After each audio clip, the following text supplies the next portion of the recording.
प्रियंका गांधी। साथियों, तालियों की गड़गड़ाहट के साथ प्रियंका गांधी जी का स्वागत। तालियों की गड़गड़ाहट के साथ प्रियंका गांधी जी का स्वागत। प्रियंका गांधी, प्रियंका गांधी, प्रियंका जी संघर्ष करो, प्रियंका जी संघर्ष करो। प्रियंका गांधी, प्रियंका गांधी। तालियों की गड़गड़ाहट के साथ प्रियंका गांधी जी का स्वागत करें।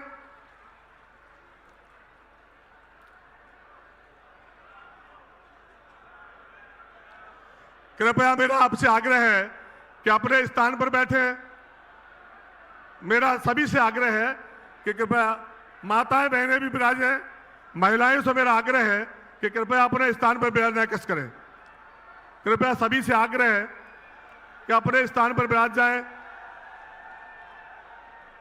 आप सभी से आग्रह है कि अपने स्थान पर विराजें। अब मैं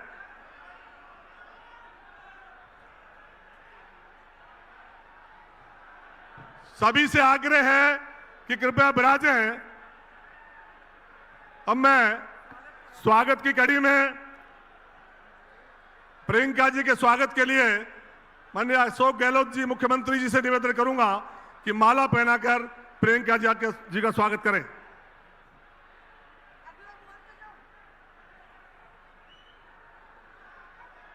दौसा की शान पीली लुगड़ी, जो राजस्थान की शान है और हिंदुस्तान में पीली लुगड़ी पसंद है, ममता जी से आग्रह करूंगा कि पीली लुगड़ी उड़ाकर माननीय प्रियंका गांधी जी का स्वागत करें। अब मैं हमारे राजस्थान के प्रभारी माननीय सुखजिंदर सिंह रंधावा जी से निवेदन करूंगा कि स्मृति चिन्ह भेंट करके प्रियंका जी का स्वागत करें। गोविंद सिंह जी डोटासरा पीसी चीफ से आग्रह है कि वो घोटा प्रस्तुत कर स्वागत करें। मेहंदीपुर बालाजी का घोटा प्रस्तुत करें। अरे साफा ले जाओ, साफा सचिन पायलट जी। अब मैं आग्रह करूंगा अशोक गहलोत जी के स्वागत के लिए परसादी लाल जी मीणा मंत्री और सीताराम मीणा प्रधान बसवा पधारे और माला और साफा के द्वारा अशोक गहलोत जी का स्वागत करें।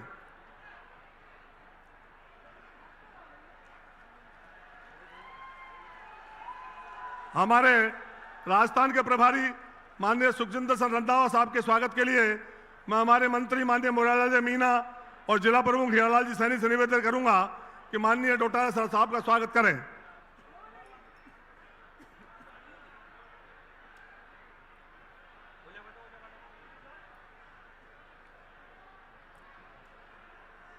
प्रदेश कांग्रेस कमेटी के अध्यक्ष माननीय गोविंद सिंह डोटासरा साहब के स्वागत के लिए मैं आमंत्रित करता हूं श्री जीआर जी खटाना, विधायक और खेमराज जी मीणा ब्लॉक अध्यक्ष सिकराय।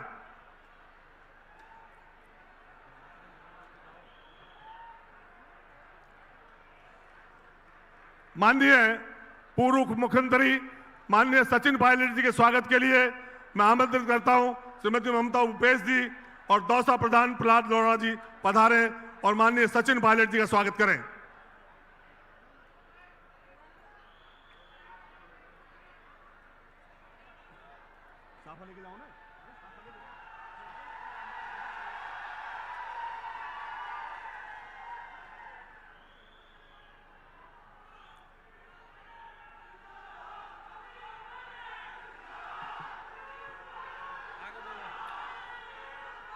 बहुत बहुत धन्यवाद। अब मैं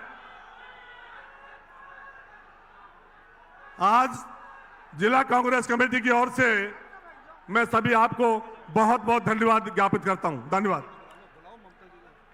अब मैं क्षेत्रीय विधायक और मंत्री ममता भूपेश जी से निवेदन करूंगा वो अपनी बात कहें। कांग्रेस पार्टी, प्रियंका गांधी। आज ईआरसीपी के मुद्दे पे प्रियंका जी हमारे बीच में आई हैं। मैं आपसे चाहूंगी एक बार जोरदार तालियां बजा के प्रियंका जी का स्वागत करें। ये दौसा जिला ऐतिहासिक जगह और आदरणीय प्रियंका जी, आप जिन्होंने नारा दिया था लड़की हूं लड़ सकती हूं, आज हमारे बीच में ईआरसीपी की जन संघर्ष की इस यात्रा की मुखिया बनने आई हैं।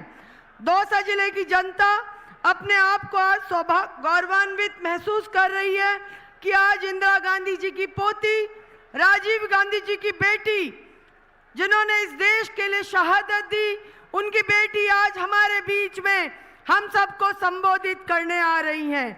साथियों, कुर्बानियों के इस इतिहास के साथ ये भूमि आदरणीय प्रियंका जी, जहां पे आप और हम सब खड़े हैं, यहाँ हमारे सबके नेता राहुल गांधी जी ने भारत जोड़ो यात्रा का विराम स्थल था, यहाँ पे वो रुके थे।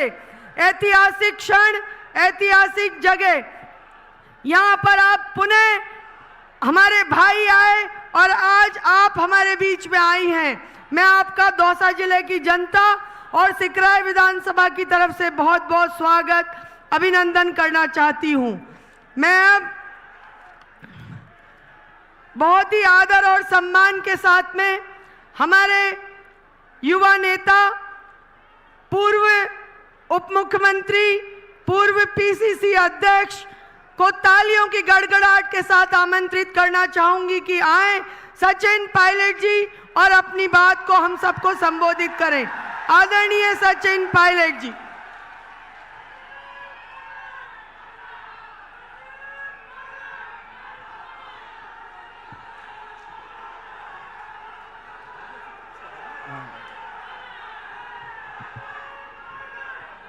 आदरणीय प्रियंका गांधी जी,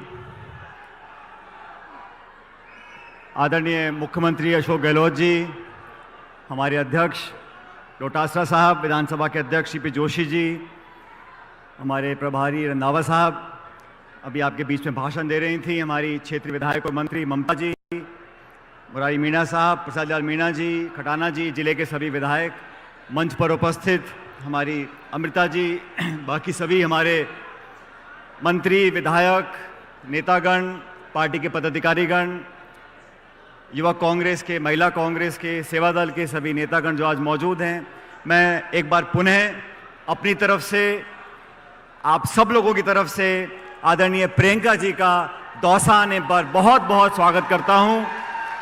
प्रियंका जी आज यहां पर आई हैं हमको संदेश देने के लिए, और राजस्थान के अंदर जो चुनाव होने वाले हैं, किन मुद्दों पर हम आगे बढ़ रहे हैं, हमारी पार्टी की सोच क्या है और किन मुद्दों को लेकर हमारी पार्टी, हमारा संगठन आने वाले चुनाव को जीतने जा रहा है, किन मुद्दों को रेखांकित करना है, इस पर आदरणीय प्रियंका जी हमारी आपको अपनी बात बताएंगी। साथियों, ये सिकराय विधानसभा क्षेत्र, ये दौसा जिला, ये पूरा इलाका, यहाँ के क्षेत्र के लोगों ने हमेशा से कांग्रेस पार्टी का साथ दिया है, और कांग्रेस पार्टी ने जो विकास, प्रगति, लोगों की देखरेख, 36 कौमों को प्यार और प्रेम देकर आगे बढ़ाने का काम किया है।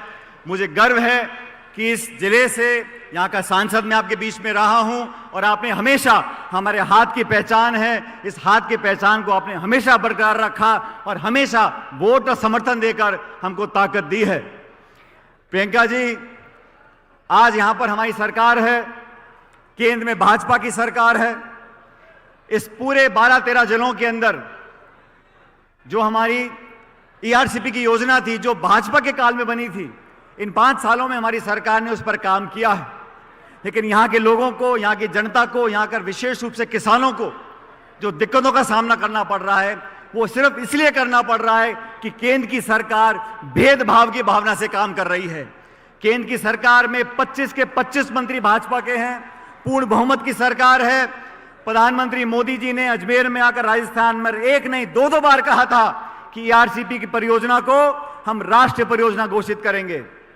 अब उनके मंत्री और सांसद, उनकी सरकार, सिर्फ कांग्रेस की सरकार यहां पर है, इसलिए हमारे किसानों के साथ भेदभाव कर रहे हैं। इसरदा की योजना हो, पानी की परियोजना हो, पेयजल की परियोजना हो, हमारी सरकार ने बहुत अच्छा काम इस क्षेत्र में किया है।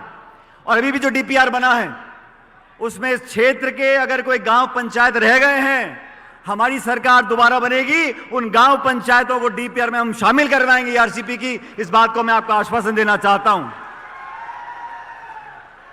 4 प्रदेशों में चुनाव है, मध्य प्रदेश में, छत्तीसगढ़ में, तेलंगाना में। अभी प्रियंका जी और आदरणीय राहुल गांधी जी तेलंगाना में थे एक दिन पहले। वहां पर सब लोग मान चुके हैं कि कांग्रेस की लहर चल रही है। प्रचंड बहुमत के साथ हम तेलंगाना में सरकार बनाने जा रहे हैं, मध्य प्रदेश में बनाएंगे, छत्तीसगढ़ में रिपीट करेंगे। और राजस्थान के अंदर जो 30 साल की परिपाटी होती आई है कि 5 साल बीजेपी और 5 साल कांग्रेस, इस परिपाटी को तोड़ना पड़ेगा बहनों भाइयों। इस काम को आप लोग कर सकते हो, दौसा जिला कर सकता है, सिकराय के लोग कर सकते हैं। और आप लोगों पर मैं ऐसा मानता हूं कि मेरा एक विशेष अधिकार है। इस क्षेत्र के लोगों ने, इस जिले के लोगों ने, हर कौम, बिरादरी, धर्म के लोगों ने हमेशा हमको विशेष आशीर्वाद दिया है। स्वर्गीय पायलट साहब यहां से 5-6 बार सांसद रहे, रमा जी नहीं, मैं भी यहां पर आपका बीच सांसद रहा। और मुझे याद है प्रियंका जी, मैं पहली बार यहां चुनाव लड़ने आया 2004 में, मेरी चुनावी सभा थी। सोनिया गांधी जी विशेष रूप से यहां पर आई थी, दौसा कॉलेज में हमारी सभा थी। उनकी सभा से जो आशीर्वाद हमको मिला, मुझको मिला, मैं मात्र 26 साल की उम्र में यहां से सांसद बनकर गया था। मैं आज इस मौके पर सोनिया जी का भी और क्षेत्र की जनता का बहुत धन्यवाद करना चाहता हूं, क्योंकि दौसा की पहचान आज देश भर में कांग्रेस के एक मजबूत गढ़ के नाम से हो गई है। और आप लोगों का श्रेय जाता है, इसलिए आपकी जिम्मेदारी बढ़ गई है, आपका दायित्व बढ़ गया है। पूरा देश देख रहा है कि राजस्थान की जनता किस करवट बदलेगी। जब मुश्किल समय आता है, आप लोगों ने मुझे और हम सबको आशीर्वाद दिया, प्यार दिया। जब दिक्कत का समय आया, अच्छे समय में, खुशियों में सब शामिल होते हैं, लेकिन दुख, परेशानी, कठिनाई में सिर्फ अपने शामिल होते हैं। और यहाँ का जो संबंध है इस मिट्टी का, यहाँ के लोगों का, वो इस जीवन में तो टूटने वाला नहीं है, और मैं तो अगले में नहीं टूटने दूंगा, मैं आपको वादा कर जाता हूं। और आज प्रियंका जी हमारे बीच में आई हैं, राहुल गांधी जी हमारे बीच में यात्रा कर गए थे। इस क्षेत्र की जनता ने हमेशा कांग्रेस पार्टी को मदद करी है, ताकत दी है। हम लोगों ने बढ़िया काम किया है। आपके बीच में जो विकास हुआ है, हमारे मंत्री, जिले के 2-2, 3-3 मंत्री हैं, विधायक हैं, सबने मिलकर आपका विकास किया है। आज हम उम्मीद आपसे करते हैं कि सभा के बाद एक ऐसी लहर जिले, पूरे क्षेत्र में होनी चाहिए कि एक एक सीट कांग्रेस पार्टी जीत कर जानी चाहिए। एक एक सीट पर यहां पर उम्मीदवार कांग्रेस पार्टी जीतना चाहिए। किसी का अगर कोई मनभेद है भी, छोटा मोटा मनमुटाव, उसको भूल जाओ। और जैसा राहुल गांधी जी बोल रहे हैं, नफरत की दुकान में, नफरत के बाजार में मोहब्बत की दुकान खोलनी है। अब तो मोहब्बत की चर्चा कल भी हो गई, आज भी हम लोग कर रहे हैं। मोहब्बत आपस में जोड़नी है, सब लोगों को साथ लेकर चलना है। और प्रियंका जी, आपके हर बार राजस्थान पर आने से कांग्रेस का वोट लगातार बढ़ता जा रहा है। भाजपा के लोग चिंतित हैं, परेशान हैं, घबराए हुए हैं, समझ में नहीं आ रहा किसको कहां पर टिकट दें। वो सब लोग जानते हैं कि इस बार कांग्रेस मजबूती से चुनाव लड़ रही है, सब एकता से चुनाव लड़ेंगे। और भाजपा की झूठ और पाखंड की राजनीति को समाप्त करने का जो क्षण आएगा, वो 25 नवंबर को जब वोट पड़ेंगे, एक एक वोट कांग्रेस पार्टी को मिले, ताकि भारी बहुमत के साथ राजस्थान में हम इतिहास कायम करें और कांग्रेस पार्टी की सरकार बनाएं।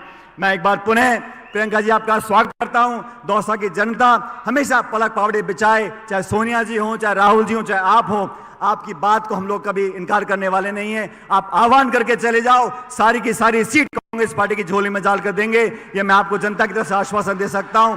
आप सब इतनी भारी तादाद में आए, आपका धन्यवाद करता हूं। और एक बार, क्योंकि यहाँ ये पूरा देश देख ले, पूरा प्रदेश देख ले, राजस्थान की जनता, दौसा की जनता कांग्रेस पार्टी के साथ है। जोरदार नारा लगाना, हाथ खड़े करके दोनों, Congress party, Congress party, Congress party. बहुत बहुत धन्यवाद। जय हिंद, राम राम साहब।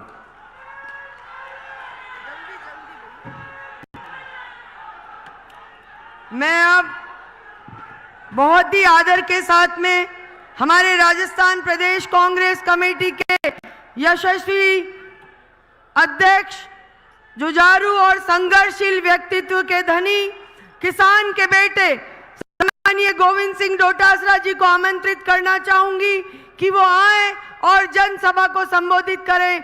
सम्मानीय गोविंद सिंह डोटासरा जी। राम राम सा। आज हमारे लिए बहुत ही सौभाग्य का दिन है कि हमारे बीच में अखिल भारतीय कांग्रेस कमेटी की महासचिव, हमारी नेता आदरणीय प्रियंका गांधी जी आई हैं।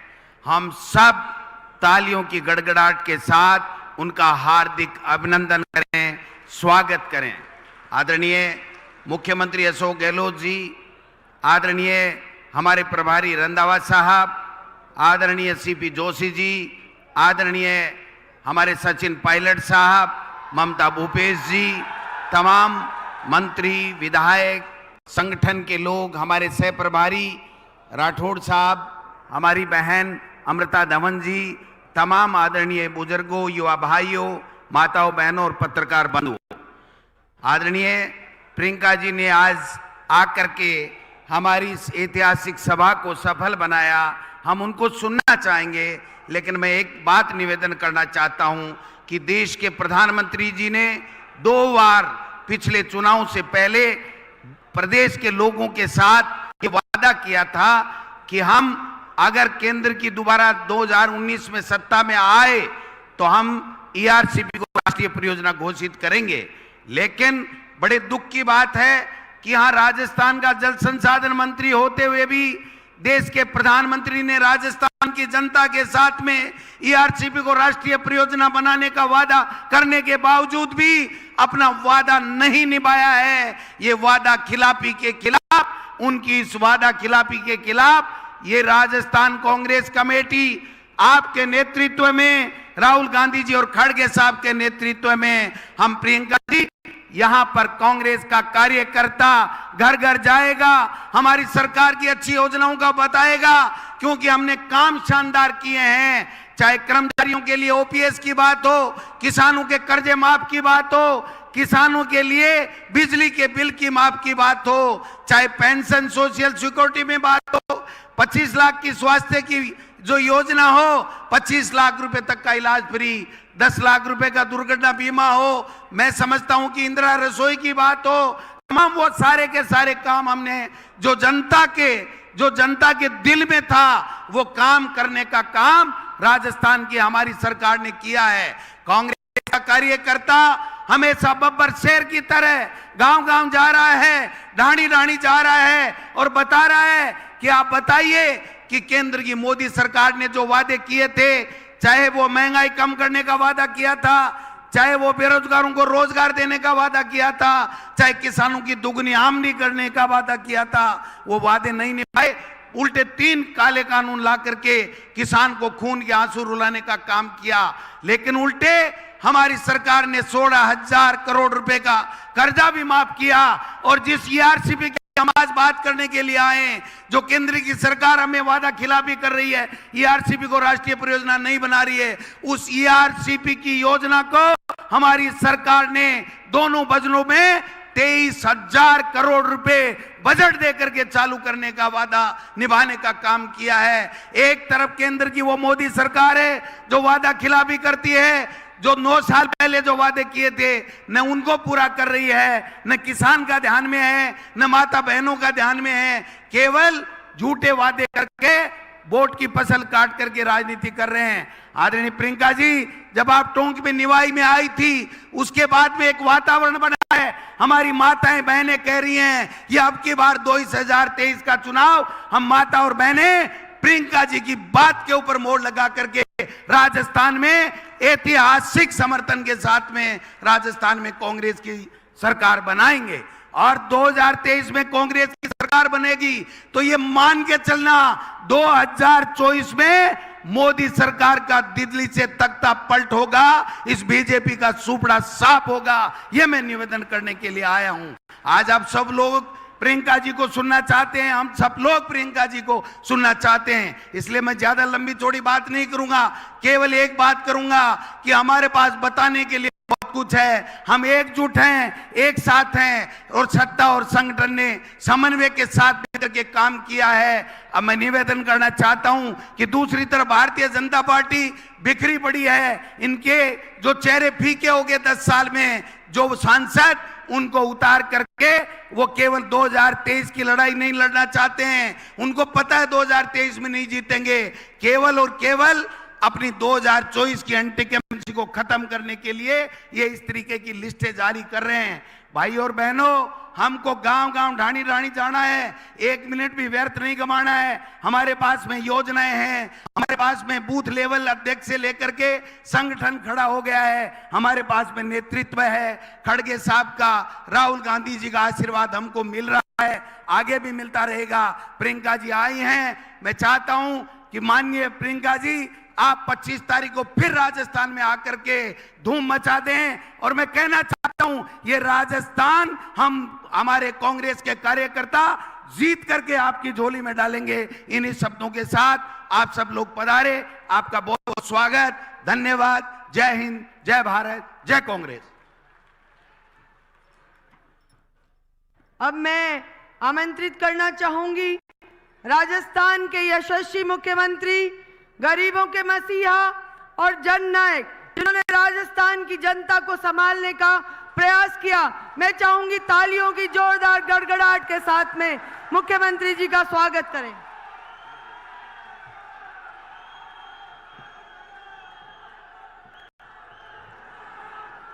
एआईसीसी की महासचिव हमारी नेता प्रियंका गांधी जी, हमारे प्रभारी रंधावा साहब, प्रदेश कांग्रेस के अध्यक्ष गुणदत्ता साहब जी, हमारे स्पीकर सीपी जोशी जी, हमारे प्रदेश कांग्रेस पूर्व अध्यक्ष Sachin Pilot ji, chairman campaign committee Govinda Meghwal ji, आपकी लोकप्रिय विधायिका ममता भूपेश जी, एआई सचिव वीरेंद्र राठौड़ साहब, अमृता धावन, धीरज गुर्जर जी, जिला अध्यक्ष रामलाल जी और तमाम उपस्थित हमारे यहाँ विधायकगण, भाई और बहनों, नौजवान साथियों, मैं सबसे पहले अपनी ओर से, आप सबकी ओर से हमारी नेता प्रियंका गांधी जी का हार्दिक स्वागत करता हूँ। मुझे खुशी है दूसरी बार वो अभी निभाई आई थी लगभग 20-25 दिन पहले, और आज सिकराई के अंदर क्षेत्र में आपके बीच में आई हैं। जो आप में उत्साह है, यहाँ पर ये सैलाब उम्र पड़ा है, इस बात का प्रतीक है कि आपका आशीर्वाद, आपका प्यार, आपकी मोहब्बत, आपका विश्वास हम सबके साथ में है, कांग्रेस के साथ में है। मुझे यकीन है कि जो काम 5 साल किए हैं, मैंने कोई काम नहीं किया। आप सब बैठे हैं, जिले की जनता बैठी हुई है, दौसा की, सिकराई की, जो मांगा मुझसे, चाहे वो मुरारी मीणा जी हो, प्रसादी मीणा जी हो, खटाना जी हो, कोई हो, मैंने किसी विधायक को मना नहीं किया, बल्कि ये कहा तुम मांगते मांगते थक जाओगे और मैं देते नहीं थकूंगा। ऐसा हिंदुस्तान में कहाँ हुआ? हिंदुस्तान में कहाँ हुआ जहाँ आप ये कह रहे हो कि जो मांगते वक्त थक जाओगे, आप ये मांगते वक्त थक गए और मैं देते नहीं थका था, इतिहास गवाह है। दौसा जिला हमारे प्रायोरिटी के अंदर है। दौसा जिला प्रायोरिटी में पानी की समस्या बहुत भयंकर है। दौसा जिला नया जिला बना था, अभी मैंने जिले बनाए 33 से 53 बना दिए। कुछ लोगों ने उसको लेके आलोचना करी। मैंने कहा जिले बनते हैं, कुछ वक्त लगता है विकास होने के अंदर।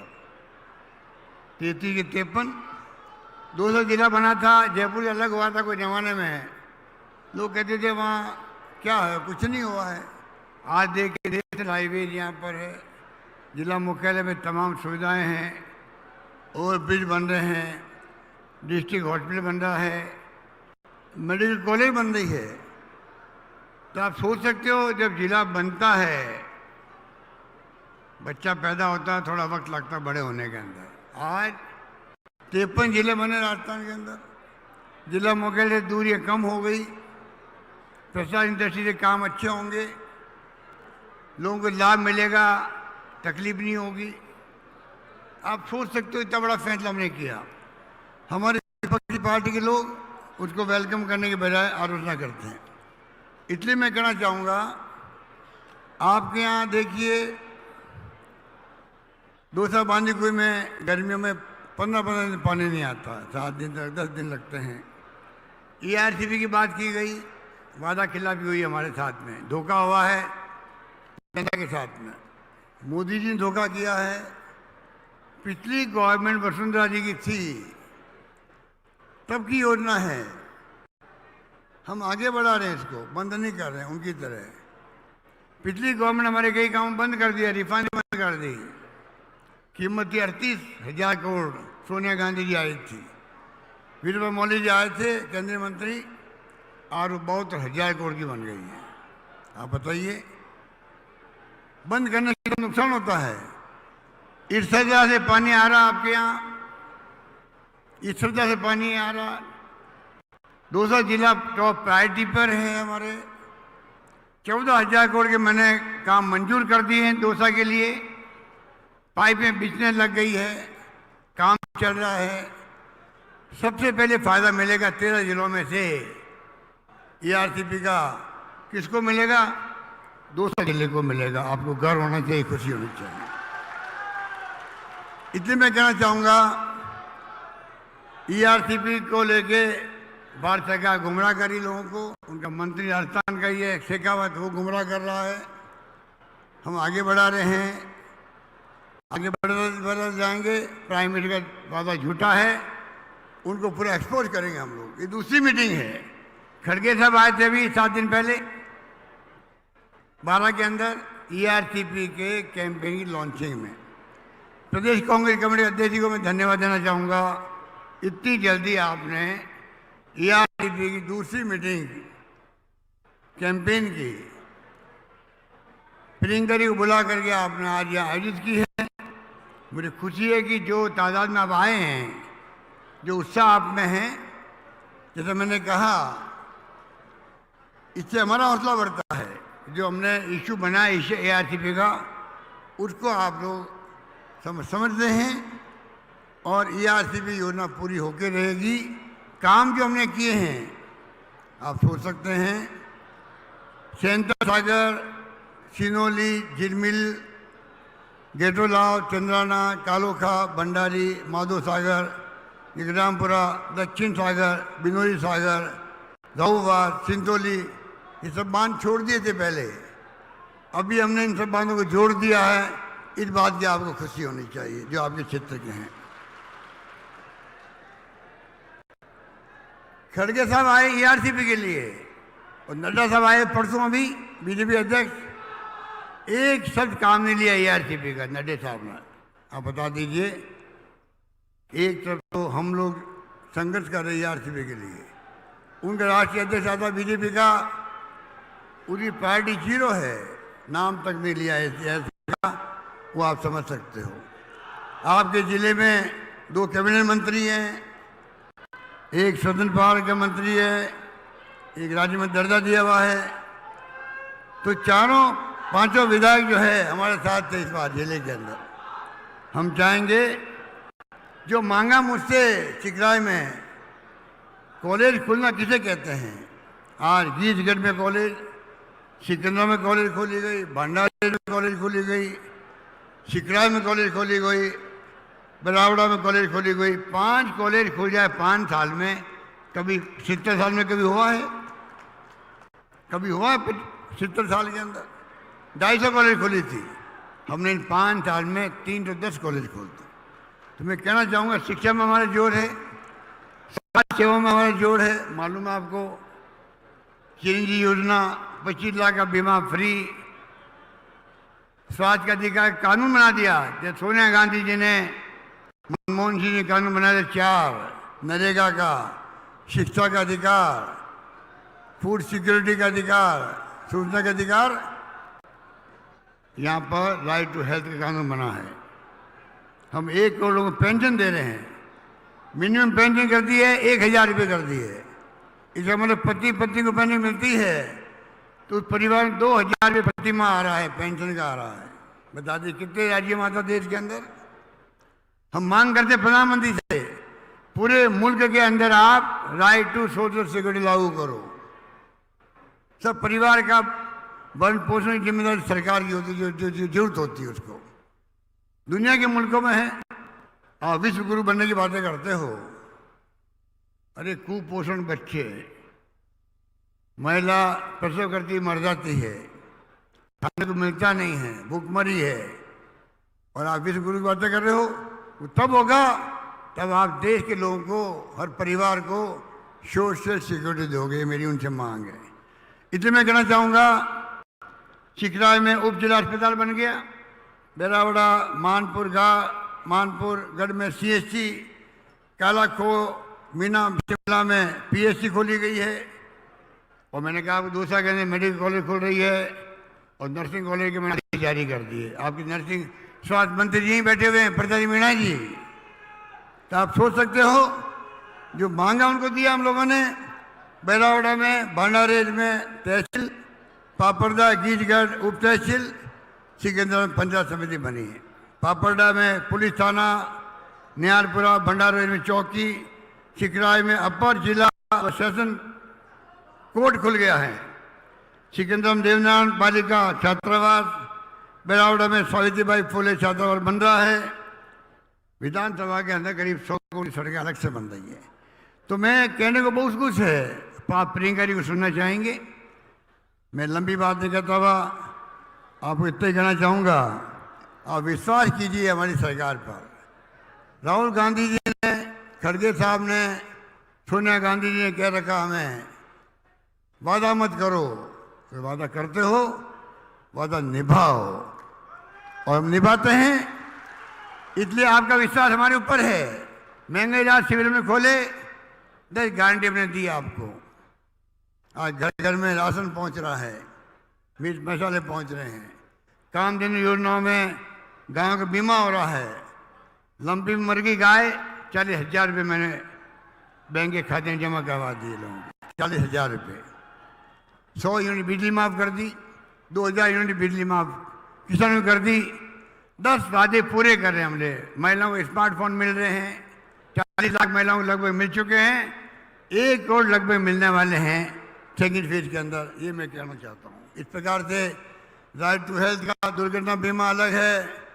आगे आने वाले वक्त में और गारंटी देंगे हम लोग आपको। चुनाव में जाने के पहले हमारे मैनिफेस्टो कमेटी के अध्यक्ष बैठे हैं डॉक्टर CP जोशी, मैनिफेस्टो बना रहे हैं।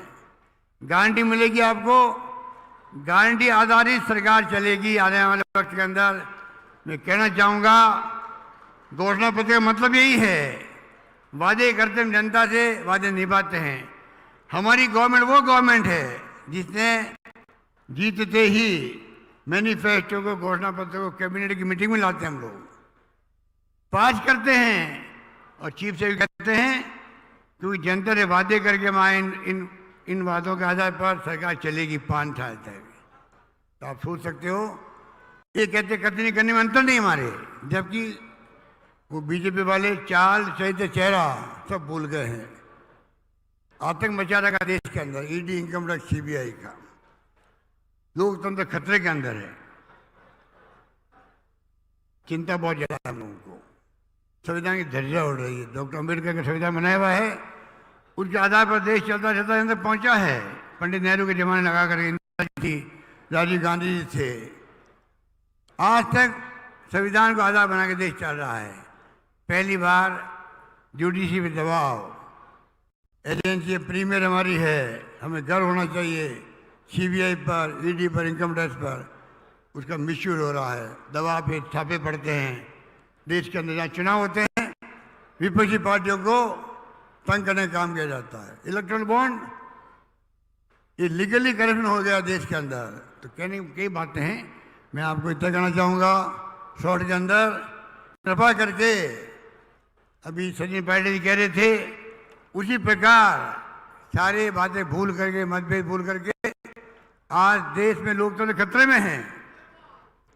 आपको हमको समझना पड़ेगा राजस्थान वासियों को किस प्रकार से राजस्थान सरकार बनेगी कांग्रेस की, पूरे मुल्क में मैसेज जाएगा। चुनाव खाली राजस्थान के लिए नहीं है, जो राहुल गांधी कहते हैं वैसे ये चुनाव कांग्रेस का और देश का भविष्य तय करेगा। इसलिए मैं आपका आह्वान करूंगा, आप सबसे मेरा विनम्र निवेदन है कि जिस प्रकार से ये घबरा गए हैं, सांसदों को टिकट दे रहे हैं एमएलए का, इनके पास क्या 2.5-3 लाख वोटर होते हैं, आबादी ज़्यादा होती है, क्या एक इनको उम्मीदवार नहीं मिल रहा वहाँ पर खड़ा करने के लिए? मैं पार्लियामेंट चुनाव 7 लोगों को दे चुके, इतने घबराए हुए लोग हैं ये, इनके पास कहने कुछ है ही नहीं। हमारी परफॉर्मेंस के आधार पर चुनाव लड़ेंगे हमारा। मैं इस मुबारक मौके पर इस मंच से, सिकराय के विधानसभा क्षेत्र के मंच से ये घोषणा करना चाहता हूँ, अगला चुनाव हम लोग जो हमने काम किए हैं, सुशासन दिया है, स्कीमें दी आप लोगों को, कानून पास किए एक से बढ़ के, जो कंट्री में कहीं नहीं है, अभी वक्त नहीं मैं गिनूँ आप सबको, फैसले हमने किए हैं, अधिकार आपको दिए हैं।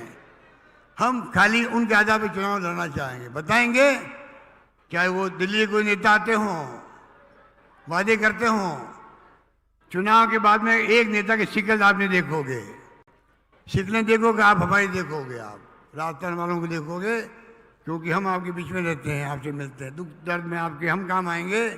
दिल्ली वाले झूठे वादे करके चले जाएंगे, कहते हैं हमारा कोई चेहरा नहीं है राजस्थान के अंदर। मुख्यमंत्री का कमल का फूल चेहरा है, कमल का फूल सड़क बनाएगा, कमल का फूल आपको स्वास्थ्य का अधिकार देगा, पानी की योजना देगा, क्या देगा वो आपको? कमल का फूल उनका निशान हो सकता है। और आप बताइए, कोई चेहरा घोषित नहीं कर रहे हैं, और जिस प्रकार से माहौल बना रहे हैं वो लोग, उसको आपको समझना पड़ेगा। इसलिए मैं कहना चाहूँगा, इनकी करतूतों को समझो। अग्निवीर लेके आ गए, अग्निवीर नाम तो बड़ा अच्छा है, अग्निवीर। 18 साल का बच्चा नौकरी में जाएगा, 22 साल में भगा देंगे उसको, 22 साल में नौकरी खत्म।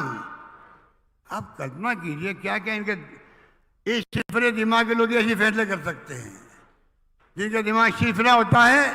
4 साल के बाद में 22 साल में बच्चा क्या करेगा बता दीजिए। लोग सड़कों पर उतरे थे, धमकी दी गई गृह मंत्री द्वारा, जो सड़कों पर आएगा उसकी जिंदगी भर नौकरी नहीं लगेगी। बच्चे चुप हो गए, पर उनके दिल में आग लगी हुई है, आक्रोश है। ये नहीं भूलना चाहिए पूरे देश के नौजवानों को। एक बच्चा मर गया अभी अग्निवीर का।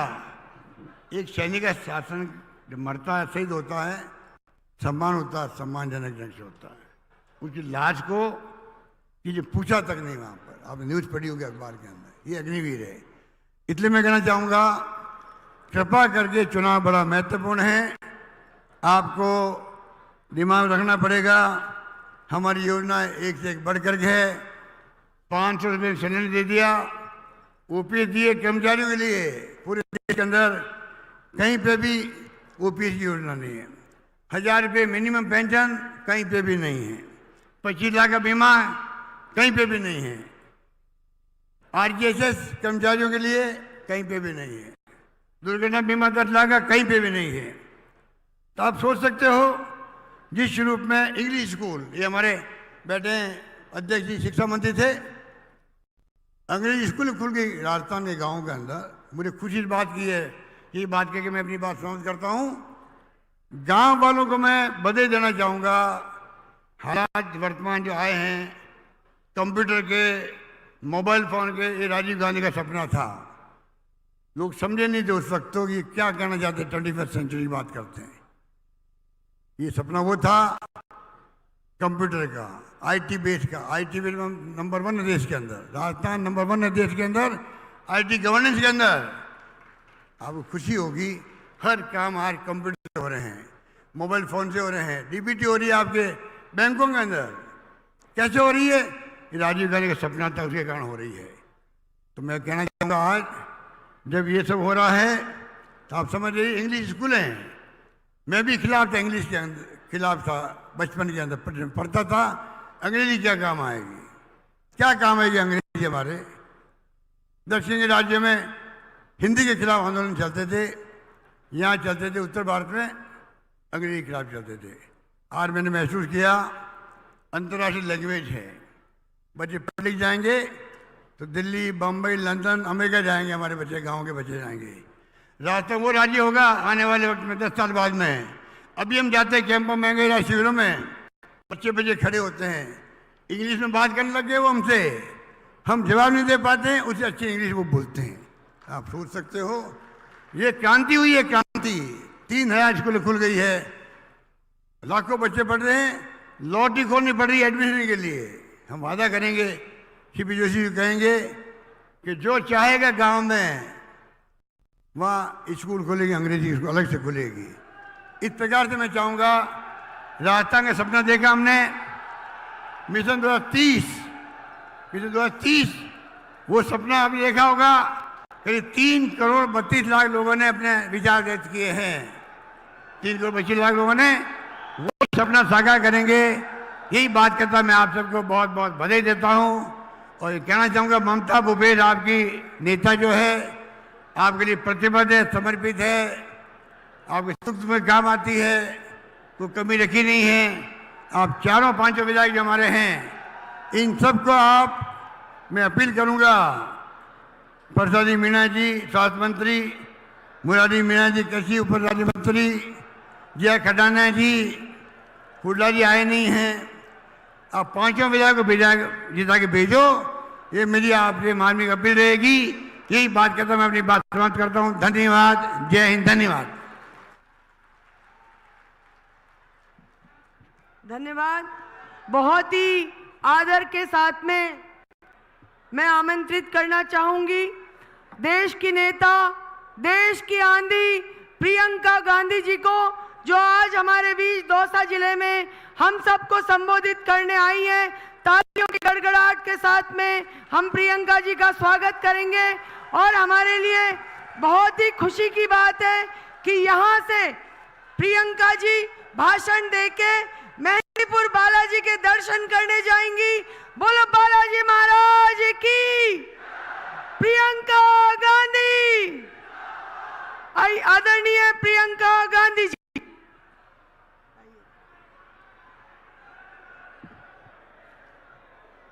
सारा भाइया बहनन को राम राम सा।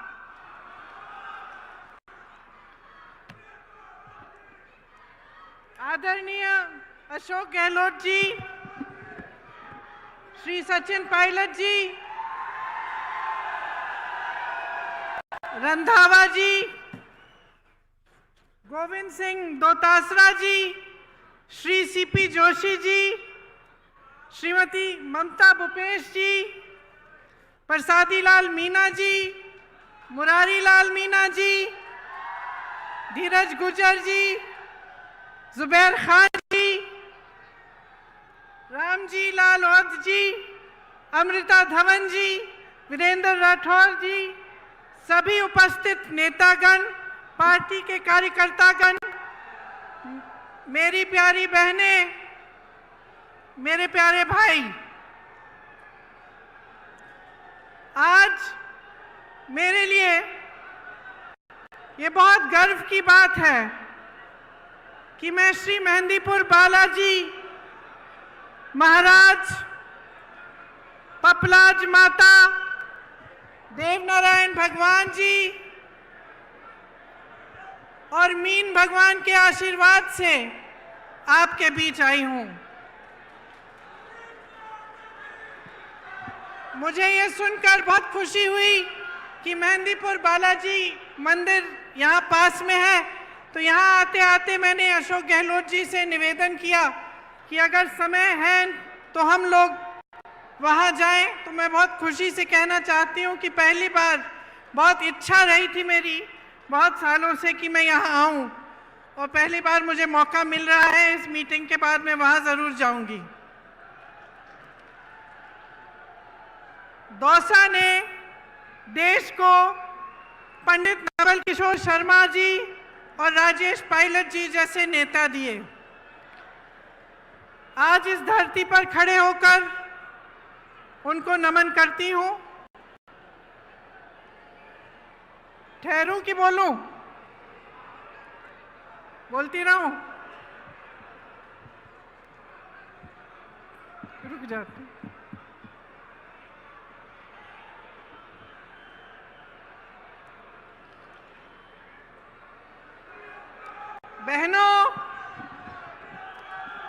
बहनों, आजकल आपके खेतों में बहुत काम है। मैं जानती हूं कि आप दिन रात संघर्ष कर रही हैं, दिन रात मेहनत कर रही हैं, फिर भी आप यहां आई हैं, इसके लिए बहुत बहुत धन्यवाद। देखिए, चुनाव चल रहा है। मैं तेलंगाना जा रही हूं, छत्तीसगढ़, मध्य प्रदेश, राजस्थान, मिजोरम, हर जगह चुनाव है। जहां जहां मैं जाती हूं तो उस प्रदेश की जो खासियत है, उस प्रदेश का जो हुनर है, जिसके लिए उस प्रदेश की मजबूती पूरे देश में जानी जाती है, उसके बारे में मैं बात करती हूं। ये वीरों का प्रदेश है। यहाँ के महापुरुषों ने हमारे देश के लिए बड़े बड़े बलिदान दिए और इस देश की आज़ादी में बहुत भूमिका निभाई। इसी तरह से मध्य प्रदेश में गई तो रानी दुर्गावती जी हैं वहाँ, उन्होंने भी देश के लिए, आज़ादी के लिए संघर्ष किया। और हर प्रदेश में ऐसी कहानियाँ हैं। और सिर्फ महापुरुषों ने नहीं, इस देश के जन जन ने देश को मजबूत बनाने के लिए और देश की आज़ादी के लिए बलिदान दिया है। देश के किसान ने संघर्ष किया है, देश की महिलाओं ने संघर्ष किया है, तभी ये देश आकर यहाँ पहुँचा है जहाँ हम आज हैं।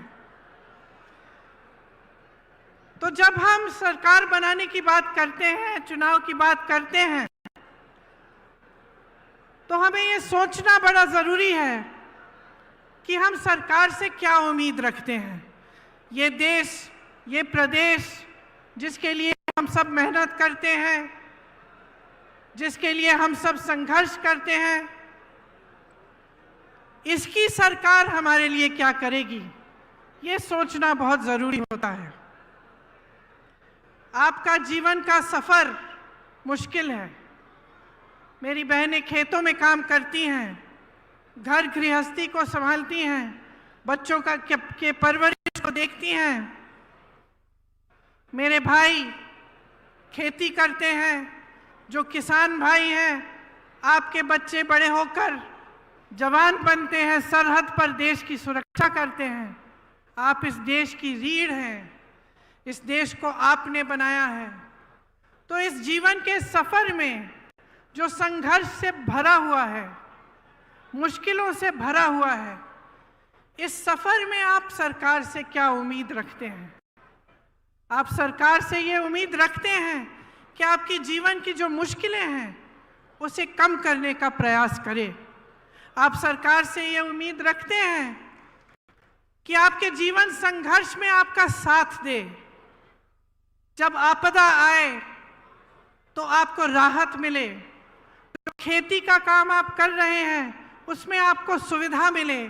जो मेरी बहनें बच्चों के परवरिश कर रही हैं, उनको मदद मिले, ताकि आपका भविष्य और आपके बच्चों का भविष्य, जिसके लिए आप दिन रात मेहनत करते हैं, वो उज्जवल हो सकता है। यही उम्मीद रखते हैं ना आप? ये उम्मीद रखते हैं आप सरकार से?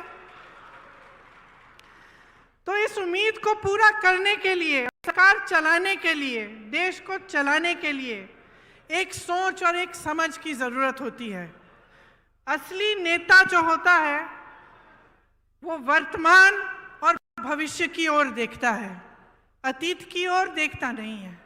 अतीत का आदर करता है लेकिन बार बार अतीत की बात नहीं दोहराता। वो आगे देखता है कि हम आज जनता को किस तरह मजबूत कर सकते हैं ताकि आगे बढ़कर उनका भविष्य और भी मजबूत बने। तो इस सोच के लिए, समझ के लिए एक तरह का नेता होना चाहिए। जैसे आपने देखा, आपके प्रदेश में कांग्रेस की सरकार है, अब जो सरकार है उसने पूरी तरह से आपका जो ये जीवन सफर है इसमें आपकी मदद करने का प्रयास किया है।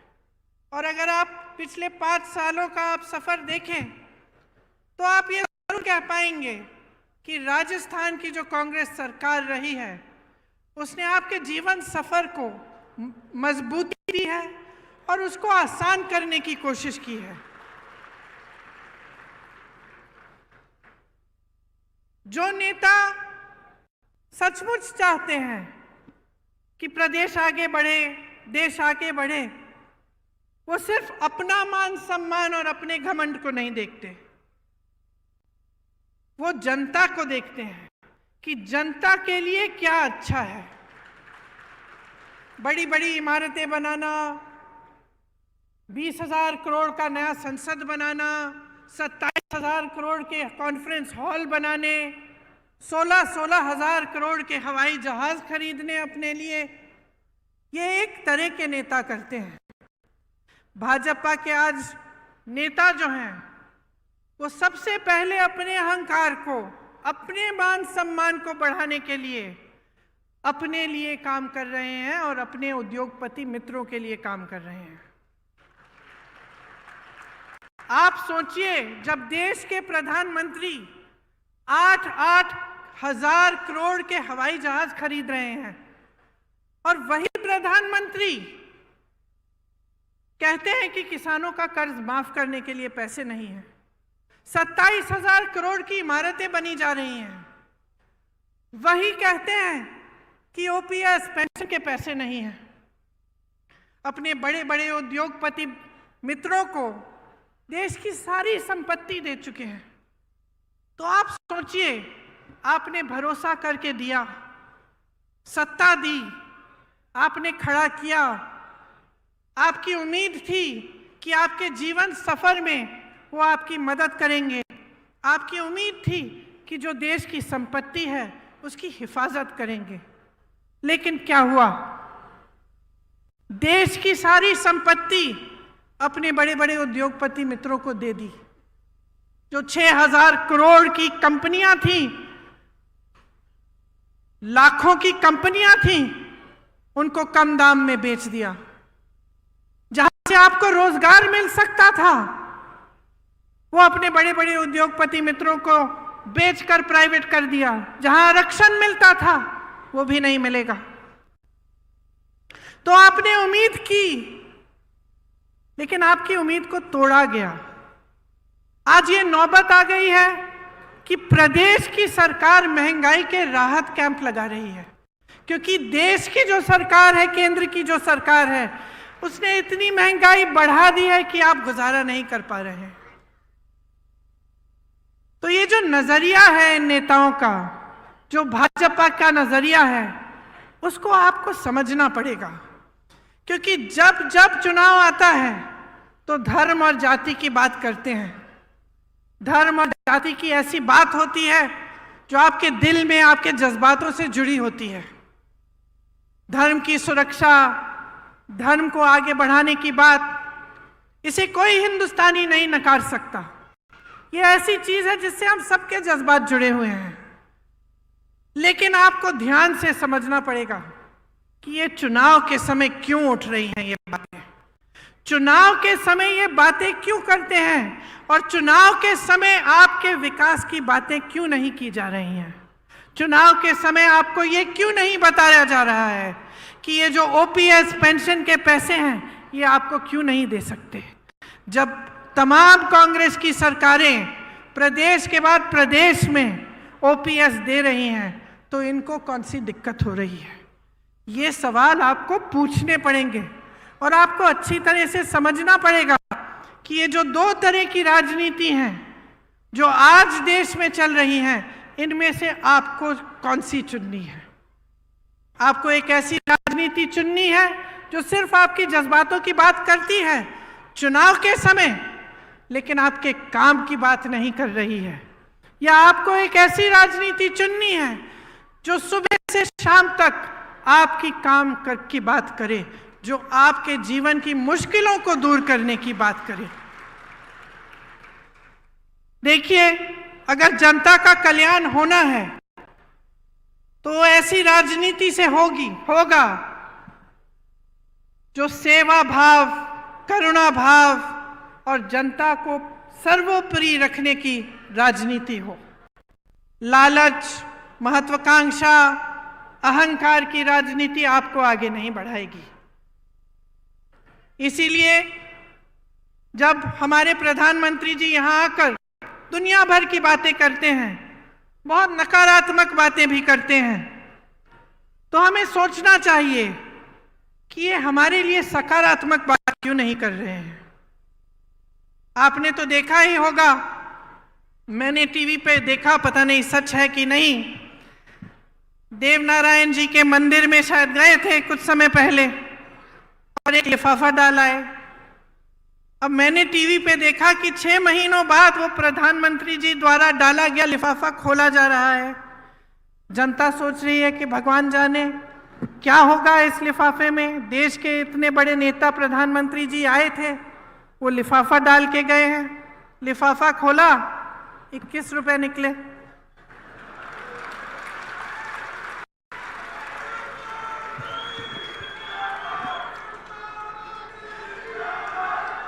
अब आप मुझे बताइए कि एक तरह से यही हो रहा है देश में।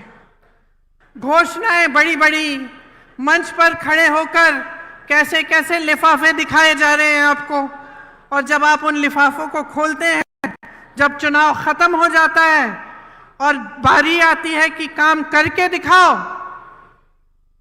तो कुछ नहीं होता। तो इस राजनीति से सावधान हो जाइए। ये ईआरसीपी का जो जुमला है जो आपको दिया गया, यही चीज थी। ये सिर्फ एक नहर की परियोजना नहीं थी ये, बल्कि दौसा और आसपास के 12 जिलों के लिए जीवनदायिनी गंगा के समान है। भाजपा के नेता और प्रधानमंत्री जी से सिर्फ जुमलेबाजी होती है इस पर। पहले आए थे तो कहा था ईआरसीपी को राष्ट्रीय परियोजना का दर्जा दिया जाएगा। दिया क्या? दिया? आप आज तक ईआरसीपी के पानी का इंतजार कर रहे हैं कि नहीं? कर रहे हैं ना? अब मैं आपसे एक दूसरी तरह की राजनीति की बात कर रही थी, जिसका नजरिया आगे भविष्य के लिए सोचने का नजरिया होता है।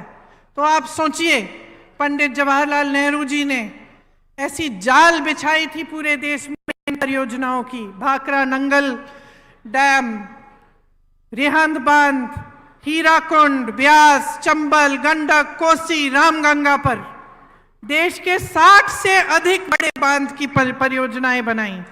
इंदिरा गांधी नहर सबसे बड़ी नहर जो है, और सैकड़ों छोटी छोटी सिंचाई और जलापूर्ति की परियोजनाएं बनाई गई। उनके बाद इंदिरा जी आई, उन्होंने ये काम आगे बढ़ाया। शास्त्री जी आए, ये काम आगे बढ़ाया। तो जब राजनीति की सोच होती है कि आप भविष्य के लिए काम किया जाएगा, देश के लिए किया जाएगा, तो ऐसे काम होते हैं। खोखली घोषणाएं नहीं होती हैं जिनको पूरा करने का कोई इरादा ही नहीं होता। तो सतर्क किसको रहना पड़ेगा बहनों, बताओ? आपको सतर्क रहना पड़ेगा। आप इतनी मेहनत करती हैं अपने बच्चों को बड़ा करने के लिए, तो इसलिए तो नहीं करती ना कि जितनी भी देश की संपत्ति है जो आपके बच्चों और उनके भविष्य को मजबूत बनाने में जानी चाहिए, वो ये लोग गवा रहे हैं। अब आप बेरोजगारी को देखिए, 45 साल में सबसे अधिक बेरोजगारी आज है। और बेरोजगारी है, फिर भी किस तरह की स्कीम ला रही है ये सरकार। आप पुलिस में हैं, मेरी बातों को सुन रहे हैं। आपकी तरह तमाम नौजवान परिश्रम करते हैं कि वो सेना में भर्ती होंगे। मैंने खुद अपनी आंखों से देखा है। उत्तर प्रदेश में एक बार मैं सुबह 4 बजे गिरफ्तार हो गई थी। उससे पहले जब पुलिस हमको ढूंढ रही थी, हम एक गांव के पास रुके, शायद 3:30 बजे होंगे सुबह के, और मैंने देखा बहुत सारे लड़के 3:30 बजे सुबह सड़क पर आ गए हैं। तो मैंने अपने साथियों से पूछा कि भाई इतनी सुबह सुबह क्या कर रहे हैं ये बच्चे यहाँ? सब दौड़ लगा रहे थे, सब मेहनत कर रहे थे कि जब सेना में भर्ती का समय आएगा तो हम भर्ती हो जाएंगे, हम अपने परिवारों के लिए कमाएंगे, हम अपना भविष्य मजबूत बनाएंगे। ये इसलिए तो नहीं मेहनत कर रहे कि 4 साल बाद वापस भेजा जाएगा इनको घर। देश के लिए बलिदान देने के लिए तैयार, सरहद पे खड़े होकर होने के लिए तैयार, वहां की बर्फीली चोटियों पर हमारी रक्षा करने के लिए तैयार। और आपने अग्निवीर जैसे स्कीम निकाल ली जिसके जरिए 4 साल बाद ये बच्चे जिन्होंने इतनी मेहनत की, जो इतनी इच्छा से देश के लिए तैनात होने के लिए तैयार हैं, उनका भविष्य ही आपने खत्म कर लिया। इस तरह की स्कीम लाएगी क्या सरकार? जहां जहां आज मैं जाती हूं, नौजवान मिलते हैं, कहते हैं हमें जाना ही नहीं है, अब हम तो कोशिश भी नहीं करेंगे। इस बार इस साल शायद सबसे कम एप्लीकेशन गए होंगे क्योंकि कोई मेहनत नहीं करना चाहता इतना कि 4 सालों में आपको घर जाके वापस गांव आना पड़ेगा। जब हम नौकरी के लिए इच्छा करते हैं, कोशिश करते हैं, तो सबसे बड़ी चीज क्या होती है कि हमें सुरक्षा मिलेगी, हम कमाएंगे, अपने माँ बाप की देखभाल करेंगे, अपने परिवारों को मजबूत बनाएंगे और जीवन भर हमें कुछ मिलता रहेगा। तो इसी तरह से पेंशन की बात है, जब सरकारी नौकरी के लिए जाते हैं लोग तो एक बड़ी चीज होती है कि पेंशन मिलेगा, कि नौकरी 20 साल की नौकरी करने के बाद जब रिटायर होंगे तो कोई तो होगा हमें पूछने वाला, सरकार से हमें कुछ मिलता रहेगा। वो भी खत्म हो गया। तो आप बताइए, भयानक बेरोजगारी है। जहां जहां से रोजगार बन सकता था उसको तो आपने गवा दिया। बड़े बड़े PSU थे, BHEL जैसे, सब अपने उद्योगपति मित्रों को दे दिए। जो किसान थे, हैं, खेती करते, एक जमाने में खेती से रोजगार बनते थे, गांव में रोजगार बनते थे मनरेगा के द्वारा। मनरेगा को भी इन लोगों ने कम कर दिया। ऊपर से नए रोजगार नहीं बन रहे हैं। जो छोटी दुकानें थी, जो छोटे कारोबार थे, छोटे बिजनेस थे, वो भी नौकरी देने के काम करते थे, उनको भी आपने खत्म करने के कगार पे कर दिया है। आपने GST थोपी, इन पे नोटबंदी थोपी, छोटे दुकानदार GST में उलझ गए एकदम। तो जहां से रोजगार बनने थे, वो सारी जो जितनी भी जगह थी जहां से रोजगार बन सकते थे उनको आपने खत्म कर दिया। महंगाई आपने ऐसे बढ़ा दी कि मेरी बहनें दुकान जाती हैं कुछ खरीदने के लिए, खाली हाथ वापस आती होंगी क्योंकि कुछ मिलता नहीं है, कुछ खरीद नहीं पाती हैं, इतना संघर्ष कर रही हैं। बच्चों की फीस भरनी होती है, छत में से पानी टपक रहा है उसकी मरम्मत करनी है, या फिर कोई बीमार पड़ता है उसका इलाज करना है। तो टेंशन ही टेंशन होता है कि किस तरह से हम ये कर पाएंगे, क्योंकि कहीं से कमाई नहीं हो रही है। तो अगर ये परिस्थितियां हैं पूरे देश में और हम प्रदेश की सरकार के द्वारा पूरी कोशिश कर रहे हैं कि इन परिस्थितियों से आपको निकाल पाएं, कि हम आपकी मदद कर पाएं, और अशोक गहलोत जी की सरकार है जिसमें तमाम ऐसी स्कीमें आई हैं जिससे आपकी सहायता होती है और आपको इन संघर्षों का सामना करने की मजबूती मिलती है। जैसे यहाँ पे जो बिजली आपको मिलती है वो दूसरे प्रदेशों में ऐसे नहीं है। आपने सुना होगा कि प्रधानमंत्री के एक बड़े उद्योगपति मित्र हैं, अभी हाल ही में ये बात बाहर आई कि इंडोनेशिया से कोयला खरीद के यहाँ लाते हैं और लाते लाते उसका दाम दुगना बढ़ा देते हैं। तो जो बिजली की बिल आपकी चढ़ती चली जा रही है वो सारे इन उद्योगपतियों के जेब में जा रहे हैं पैसे। और सरकार को रोकना चाहिए, सरकार को रास्ता दिखाना चाहिए, लेकिन सरकार और इनको मजबूत करने का काम कर रही है और आपके जेब से पैसों को निकाल कर अपने बड़े बड़े उद्योगपति मित्रों को दे रही है। तो जैसे मैंने कहा, अब राजस्थान की हमारी प्रदेश की सरकार है, आप जानते हैं कि महंगाई के राहत कैंप राजस्थान सरकार ने आपके लिए लगाए। किससे बचाने के लिए? उस महंगाई से बचाने के लिए जो केंद्र सरकार की वजह से, जिससे आप जूझ रहे हैं। आप जानते हैं कि राजस्थान प्रदेश में, आपके प्रदेश में जो स्वास्थ्य की योजना है, जो स्वास्थ्य के लिए बीमा, आपको 25 लाख का जो मुफ्त का इलाज मिल रहा है, ये किसी और प्रदेश में आज तक नहीं है। पहला प्रदेश है। शायद अभी अभी छत्तीसगढ़ में भी कुछ समय पहले शुरू किया गया है, वो भी कांग्रेस की सरकार है। ग्रामीण क्षेत्रों के लिए 1000 इंदिरा रसोई बनाई गई हैं। ये भी राजस्थान सरकार का काम है। इसमें आपको 8 रुपए पे भरपेट भोजन मिल रहा है। गैस सिलेंडर की जो सब्सिडी है, इसके तहत आपको 500 रुपए में सिलेंडर मिल रहा है, जब भारत सरकार ने इसको 1100 से 1200 रुपए का किया था। मेरी बहनों के लिए इंदिरा गांधी स्मार्टफोन योजना के तहत मुफ्त मोबाइल मिल रहे हैं। 1 करोड़ से ऊपर उपभोक्ताओं का बिजली का बिल शून्य आया है। और ये तब जब मैंने आपको समझाया कि किस तरह से केंद्र की सरकार उन उद्योगपतियों को आगे बढ़ा रही है जो आपके जेब से बिजली का पैसा छीन रहे हैं। राजस्थान में आज मिनिमम इनकम गारंटी एक्ट लागू है। ग्रामीण रोजगार की तर्ज पर शहरों में भी रोजगार गारंटी दी जा रही है। 5 लाख गिग वर्कर्स को कानूनी सुरक्षा दी है। इनको कोई नहीं पूछता बहनों और भाइयों, जो गांव में रोजगार नहीं मिलता शहर चले जाते हैं रोजगार ढूंढने के लिए, और शहर में गिग का काम करते हैं। कहीं पे डिलीवरी हो गई, कहीं पे जाके कुछ देना है, ये सारे काम करते हैं। उनको कोई नहीं पूछता।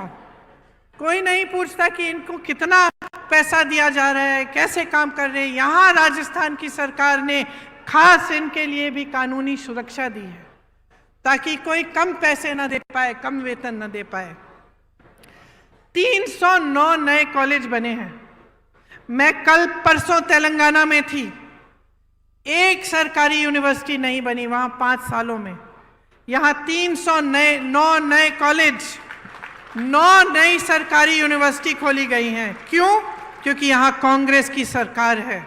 जहां दूसरी सरकारें हैं, आपको मालूम है उस प्रदेश में क्या हो रहा है।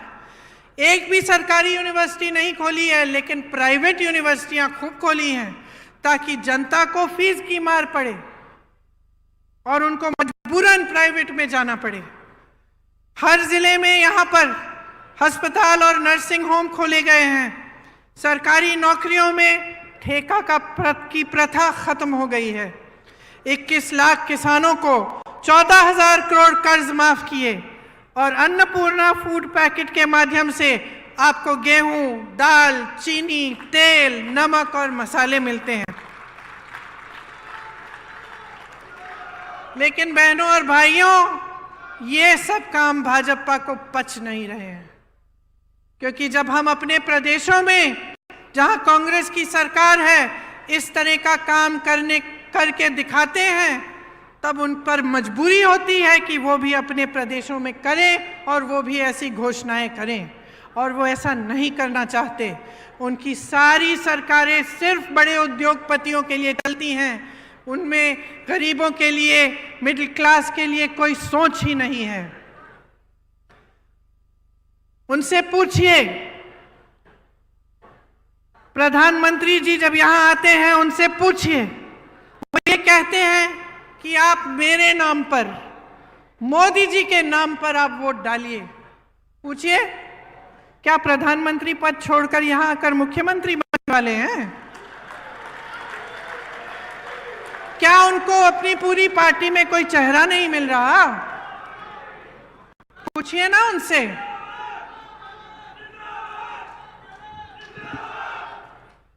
राजस्थान में कितनी योजनाएं दी इन्होंने जब इनकी सरकार थी।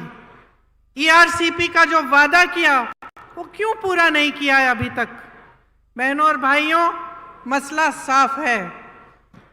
मोदी जी का ध्यान, भाजपा का ध्यान आपकी भलाई पे नहीं है। किस तरह से सत्ता में रहना है, किस तरह से अपने आप को मजबूत करना है, यही है उनका एकमात्र लक्ष्य और इसी पर उनका ध्यान है। इनकी नीति बन गई है, आप पिछले 10 सालों में देखिए, नीति बन गई है गरीबों से खींचना और बड़े बड़े उद्योगपतियों को सींचना। सोच लीजिए मेरी बहनों और भाइयों, भाजपा की सरकार यहां वापस आएगी तो पुरानी पेंशन खत्म। भाजपा की सरकार वापस आएगी तो सोचिए गैस सिलेंडर का क्या होगा, सोचिए कि आपको जितनी भी राहत मिल रही है उसका क्या होगा, सोचिए क्या आपका मुफ्त में 25 लाख का इलाज हो पाएगा कि नहीं, क्योंकि आपने अनुभव किया है। मैं नहीं कहती हूं कि मेरे कहने पर वोट दीजिए, अपने अनुभव पर दीजिए। आप खुद देखिए कि इस सरकार ने आपके लिए क्या किया। भाजपा आपके बारे में नहीं सोच रही है, वहां स्वार्थ हावी है। सब नेता खुद को मुख्यमंत्री घोषित कर रहे हैं, कहीं की ईंट कहीं का रोड़ा, भानुमति ने कुनबा जोड़ा, मोदी जी के अहंकार ने कुनबा तोड़ा। आज पूरी पार्टी बिखरी हुई है, एकजुट होने का नामो निशान नहीं है। यहां पूरी पार्टी एकजुट होकर मंच पर बैठी है। राजस्थान का रिवाज बदल डालो, राजस्थान का रिवाज बदल डालो, इस बार दोबारा कांग्रेस को लाओ।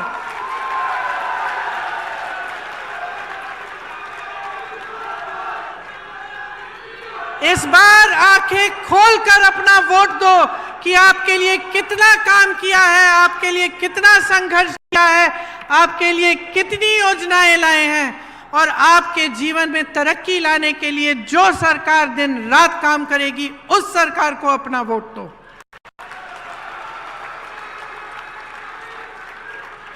एक तरफ गहलोत जी का अनुभव है,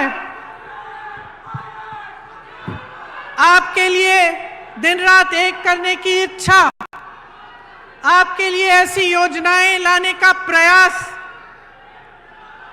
जिससे आपका जीवन सफर सुनहरा हो। दूसरी तरफ सचिन पायलट जी जैसे युवा नेता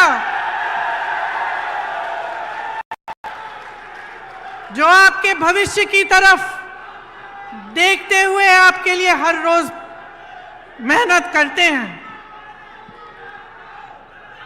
ये कांग्रेस पार्टी आपके लिए समर्पित है। ये चाहती है कि राजस्थान मजबूत बने। हम चाहते हैं कि राजस्थान का विकास हो। हम चाहते हैं कि राजस्थान में फिर से 5 सालों के लिए एक ऐसी सरकार बने जो आपकी सरकार हो।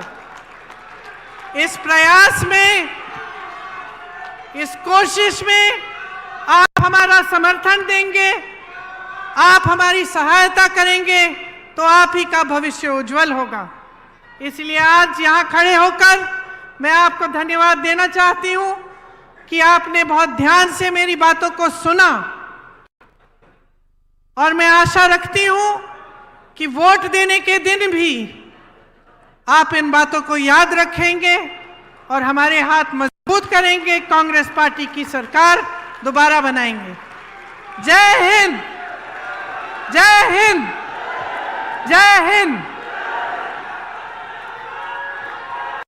बहुत बहुत धन्यवाद प्रियंका जी। प्रियंका जी यहाँ से मेहंदीपुर बालाजी मंदिर जाएंगी। आपका इस